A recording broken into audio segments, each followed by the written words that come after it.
This is Optimal Health Daily, episode 288, Foghorn Alert, Volume 2, Meal Frequency, by Roger Lawson of RajLawFitness.com, and I'm your host and narrator, Dr. Neil.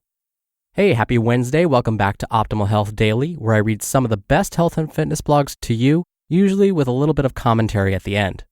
Yes, I'm still fighting off whatever I have, some sort of cold and whatnot, so if my voice doesn't sound as clear as it should, that's why. Hopefully I'll get over this in the next couple days, and by Friday, when I answer your questions, I will be in great shape. If you want to send me a question, just come by oldpodcast.com. Don't forget, if you send me a question, you'll be entered into small, special raffles to win books from us. So again, I answer your questions here on the show every Friday. Send one in. It makes me happy. I love answering your questions. But for now, since it's not Friday yet, let's get to Roger's post and start optimizing your life. Foghorn Alert, Volume 2, Meal Frequency, by Roger Lawson of RajLawFitness.com. Doesn't it burn your biscuits when someone says that you absolutely have to do something without taking into consideration anything about the most important factor in the process, i.e., you? I know that it really gets under my skin, especially when not much outside of these few things matter in terms of looking good, buck naked. 1. Eat at a calorie level that is in line with my goals. 2. Get enough protein to prevent significant muscle loss. 3. Train in a way that helps maintain and or build muscle mass.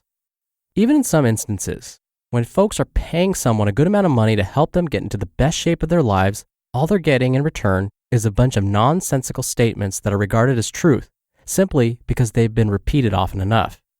Not only does this do the person a disservice, but it gives the preacher of said gospel the impression that they know it all, and thus no further investigation is needed. This has to stop. One of these often recycled quote-unquote truths is that of increased meal frequency.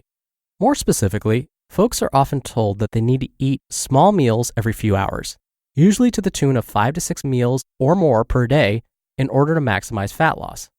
This rubs me the wrong way, mainly because I have personal experience with this myth that was downright debilitating.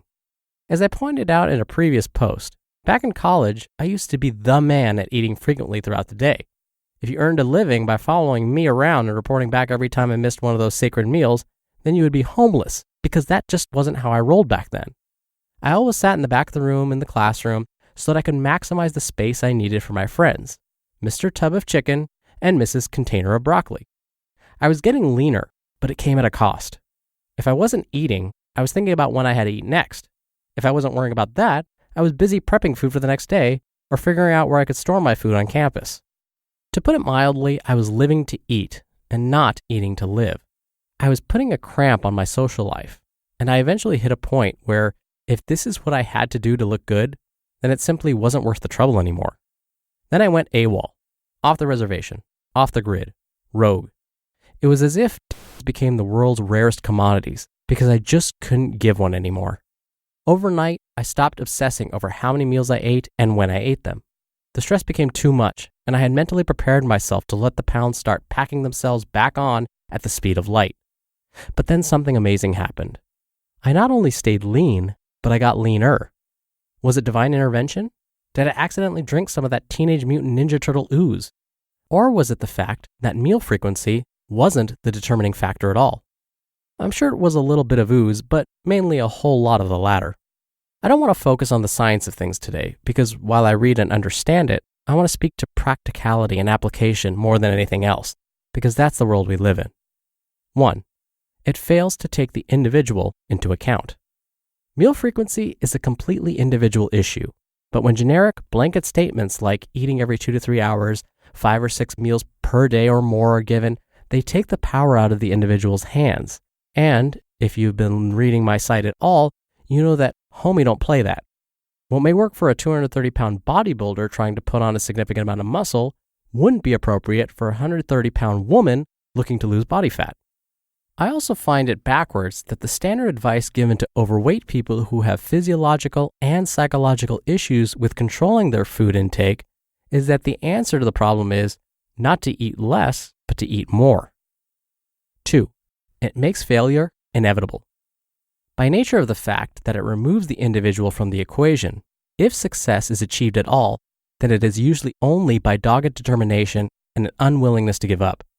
None of these are bad qualities, but with the stress and issues that people have to deal with on a daily basis, their dietary success shouldn't and doesn't have to require so much mental and physical suffering. It comes as no surprise to me when I hear of people falling short of the quote-unquote ideal meal frequency, and because of it, feeling let down and defeated, which often leads to non-constructive dietary discretion, think eating a bunch of food they wouldn't have otherwise eaten. That mindset doesn't really make sense, but it is a reality for some. It's similar to this scenario. If I can't work out 6 days a week like my personal trainer told me to, I might as well not work out at all. With the odds stacked against us, failure and disappointment usually aren't too far behind, and that's just not how it should be. Here's the takeaway point. Experiment. Find what works for you. If you like eating 6 meals a day and it works for you, don't you dare change a thing. If you like eating 1 meal a day because it lets you cut loose like a dietary beast and it works for you, don't you dare change a thing.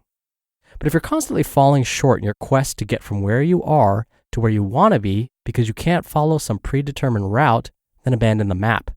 You have nothing to lose and everything to gain from it. The diet that you can stick to in the long term is the most effective one. Think of it as the bed frame and the mattress of your life. Anything beyond that are simply details. The precious looking pillow covers and 9,000 thread count comforters, nice to have, but not necessary for a good night's sleep. What are your experiences with meal frequency? How has it shaped your beliefs about eating? You just listened to the post titled Foghorn Alert Volume 2, Meal Frequency by Roger Lawson of RajLawFitness.com. I actually did my own take on this in article form and narrated that article way back in episode 5 of this show when I was just a youngin', so definitely check that out. But here's what I said in a nutshell. Yes, meal frequency is common. It's still used quite often when people are trying to lose weight, build muscle, you name it. But, as Roger said, it doesn't work for everyone. Some people, when following it, feel like it's not enough food at each meal. So even though they're eating more, they're actually never feeling satisfied because each meal is much smaller than what they're used to. So they just feel hungry all the time. And as Roger mentioned, it started to stress them out. They constantly had to plan their next meal or their next snack, and it became an obsession. For others, it really suits their lifestyle. That's how they normally eat. And so it made them feel good to be validated that they were kind of just grazers, and they felt more comfortable doing that. Awesome. As long as it's balanced, I'm okay with that. Now, Roger also mentioned that if you like eating just 1 meal a day, which was me when I was a teenager, that would be okay too. I would just be cautious that it would be probably difficult to get all of your needs, all of your nutrient needs in 1 meal each day. Chances are he was just trying to make a point, but I wanted to be really clear about that. So please do not feel like you have to have 5 or 6 or more small meals a day to lose weight or to build muscle, to lose fat. It's just not true. The key is find what works for you and what are you able to stick to, what sort of meal plan are you able to stick to that's nutritionally balanced over the long term. That's really the secret to all of this. All right, like I mentioned at the top of the show, I answer your questions right here on the podcast every Friday in special Q&A episodes. You can ask me anything related to diet and nutrition, stress management, exercise, meal frequency, and lots more. Just call and leave a message with your question. The phone number is 61 I love OHD. You can also send in an audio question through our site, oldpodcast.com. That's more friendly if you want to do multiple takes and hear yourself before sending it in. And by the way, if you send in a question, you're entered into special raffles to win books from us every month. I hope you have a wonderful rest of your day. Thank you for listening as always, and I'll see you on tomorrow's show where your optimal life awaits.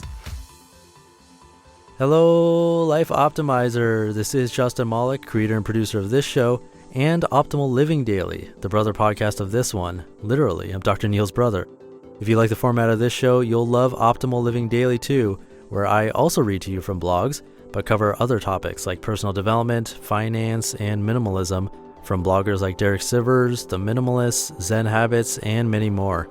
So for more amazing content read to you for free, come subscribe to Optimal Living Daily too, and together we'll optimize your life. You've been listening to Optimal Health Daily. Be sure to hit the subscribe button to stay up to date on each new episode, and head to oldpodcast.com That's oldpodcast.com for a free gift, as well as more actionable tips and resources to help you maximize your potential. Thanks for joining us, and remember, your optimal life awaits.